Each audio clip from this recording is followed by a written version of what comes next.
नमस्कार, मैं हूँ राकेश कुमार। आप देख रहे हैं मत अभिमत। मित्रों, के पाठक फिर किसी महत्वपूर्ण विभाग में भेजे जाएंगे। मतलब फिर उनको कोई नया विभाग मिलने वाला है। अब देखने वाली बात होगी कि उनको कौन सा विभाग दिया जा रहा है।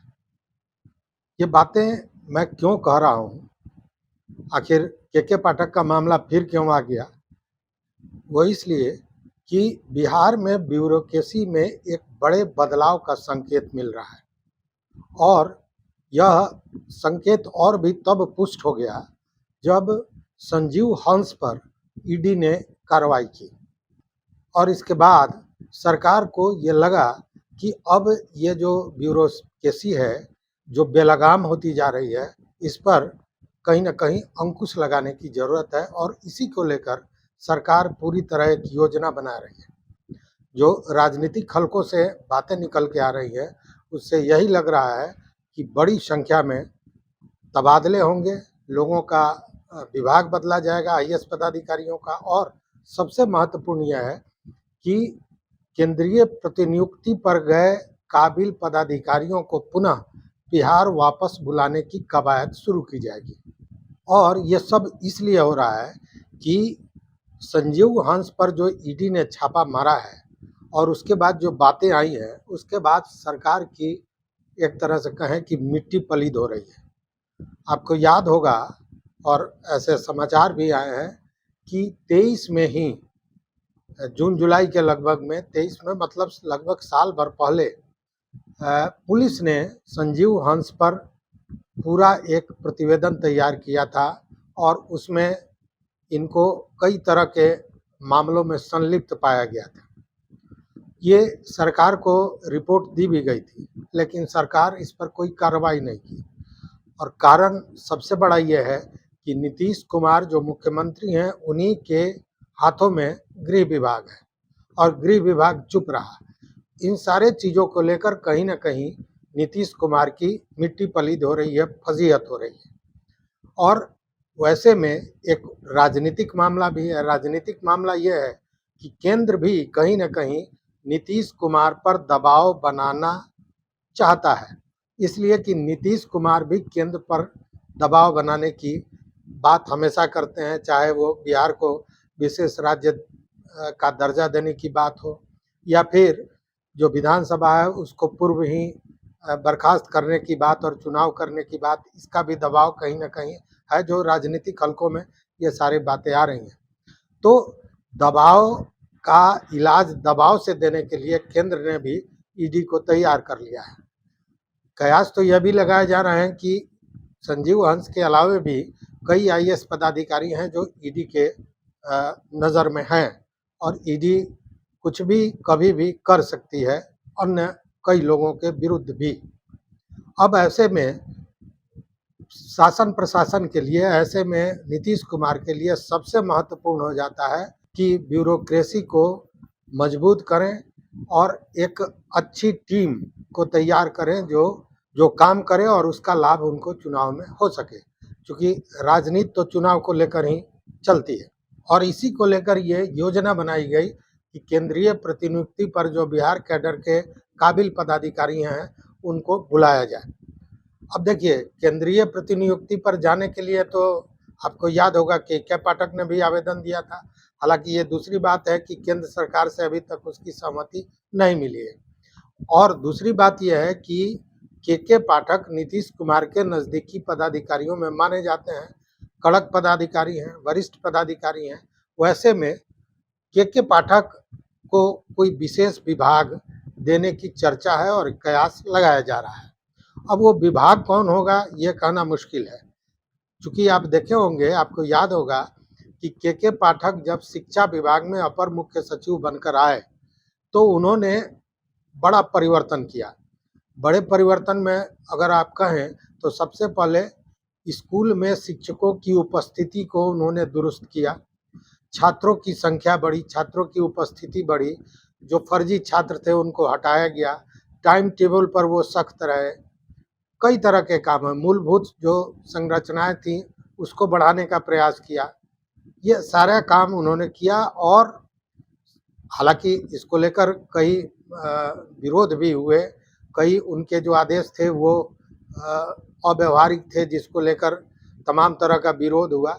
लेकिन बावजूद इसके आम आदमी में जो संदेश गया वो सरकार के हक में गया, और लोगों का ये कहना था कि शिक्षा विभाग अब सुधर रहा है, पटरी पर आ रहा है। लेकिन तभी इस विरोध के लेकर कुछ तल्खियां बढ़ी और के पाठक छुट्टी पर चले गए। इसी छुट्टी के दौरान ही उनको उनका ट्रांसफ़र कर दिया गया और उनको राजस्व एवं भूमि सुधार विभाग में अपर मुख्य सचिव के पद पर भेज दिया गया। जब वो छुट्टी से लौटे तो उन्होंने राजस्व एवं भूमि सुधार विभाग में जाने से इनकार कर दिया। बाद में फिर नीतीश कुमार ने उनको राजस्व परिषद में अध्यक्ष सदस्य के रूप में प्रतिनियुक्त किया, तो अभी वो वहीं है। लेकिन जब ये ब्यूरोक्रेसी में जो बदलाव होने की बात हो रही है, तो उसमें ये चर्चा है कि के पाठक को कोई महत्वपूर्ण पद दिया जाएगा, महत्वपूर्ण विभाग दिया जाएगा। अपर मुख्य सचिव के रूप में ही रहेंगे, लेकिन कोई महत्वपूर्ण विभाग दिया जाएगा। अब वो विभाग कौन होगा? क्या शिक्षा विभाग भी हो सकता है? ये सारी चीज़ें अभी कयास में है, इस पर कुछ कहा नहीं जा सकता है। लेकिन उसके अलावे और भी लगभग आधा दर्जन पदाधिकारियों की चर्चा हो रही है, आईएएस पदाधिकारियों की चर्चा हो रही है, जिनके विभागों में बदलाव हो सकता है, उनको कमिश्नरी में भी भेजा जा सकता है। मतलब कि पूरे ब्यूरोक्रेसी में एक आमूलचूल परिवर्तन करके शासन को दुरुस्त करने की चर्चा चल रही है। इसमें कुछ बड़े आईपीएस पदाधिकारियों के भी विभाग बदले जा सकते हैं, ऐसी भी बातें बताई जा रही हैं। और आपको याद होगा कि के पाठक शिक्षा विभाग में रहते हुए लाखों शिक्षकों की बहाली करवाए, नियुक्ति करवाए, और अब जो मंचों से नीतीश कुमार भाषण देते हैं उसमें नौकरी की बात, नियुक्तियों की बात होती है। तो कहने का मतलब कि नीतीश कुमार के नज़र में के पाठक आज भी सबसे महत्वपूर्ण और ईमानदार पदाधिकारी के रूप में हैं, इसलिए उनको कोई महत्वपूर्ण विभाग दिया जा सकता है। अब वो विभाग कौन होगा ये तो आने वाला समय बताएगा। हालांकि कुछ लोग कहते हैं कि कहीं फिर शिक्षा विभाग में नहीं भेज दिया जाए, लेकिन अभी इस पर कुछ भी कहना जल्दबाजी होगी, या फिर ये कहें कि अभी कुछ भी कहना सही नहीं होगा। और ये सारा कुछ करने की मजबूरी इसलिए नीतीश कुमार के समक्ष आ गई है कि अब उनको कहीं ना कहीं राजीव हंस के प्रकरण के बाद सरकार की साख बचाना भी लाजमी हो गया है, और इसीलिए ये सारी चीज़ें चल रही है। अब अगर आप देखें तो बिहार में काबिल आईएएस पदाधिकारियों की कमी बताई जाती है, और बहुत से ऐसे पदाधिकारी हैं जो केंद्रीय प्रतिनियुक्ति में हैं, जो अगर बिहार आते हैं, हालांकि बिहार आना कोई नहीं चाहता है।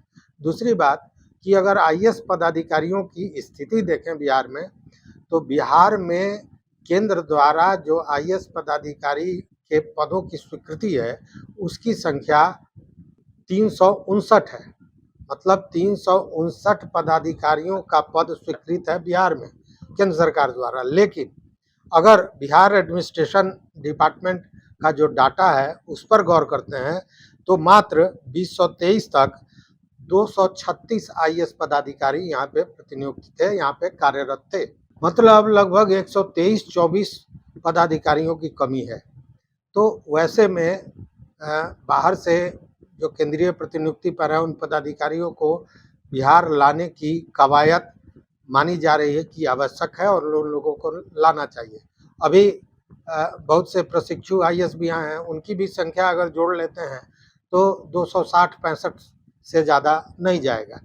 ऐसे में बिहार सरकार, या यूँ कहें कि नीतीश कुमार ने जो योजनाएं बनाई हैं उसमें सबसे ज़रूरी है कि बिहार में काबिल पदाधिकारियों को बुलाया जाए, और इसके लिए यह पहल ज़रूरी है कि केंद्रीय प्रतिनियुक्ति पर जो आईएएस पदाधिकारी हैं उनको लाया जाए। और इसको लेकर आपको बता दें कि कल देर रात नीतीश कुमार ने अपने कुछ नज़दीकी सहयोगी या सिपहसालार कहें, उन लोगों के साथ एक बड़ी बैठक की है, और उसके बाद ये सारी चीज़ें छन कर सामने आई हैं। तो कहने का मतलब ये है कि बहुत जल्दी एक बड़ा परिवर्तन शासन में दिखने जा रहा है, और उसकी कवायद अब शुरू हो रही है सरकार द्वारा। लेकिन सबसे महत्वपूर्ण यह है कि जो यहाँ लोग हैं, उसमें के पाठक जैसे लोग हैं और वो कहाँ भेजे जाते हैं। चूँकि जो और भी कुछ काबिल पदाधिकारी थे इस बीच में वो रिटायर भी कर गए, जैसे अमीर सुहानी की बात ले लीजिए। बहुत से लोग वैसे भी थे जो पुनः केंद्रीय प्रतिनियुक्ति पर भी चले गए।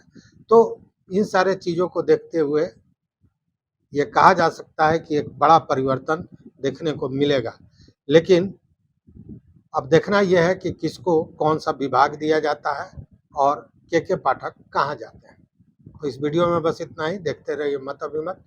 मित्रों, चैनल पर नए हो तो निश्चित रूप से सब्सक्राइब कीजिए, लाइक कीजिए, दोस्तों के साथ शेयर कीजिए और अपना विचार जरूर दीजिए और बताइए कि क्या के पाठक को पुनः शिक्षा विभाग में भेजा जाएगा।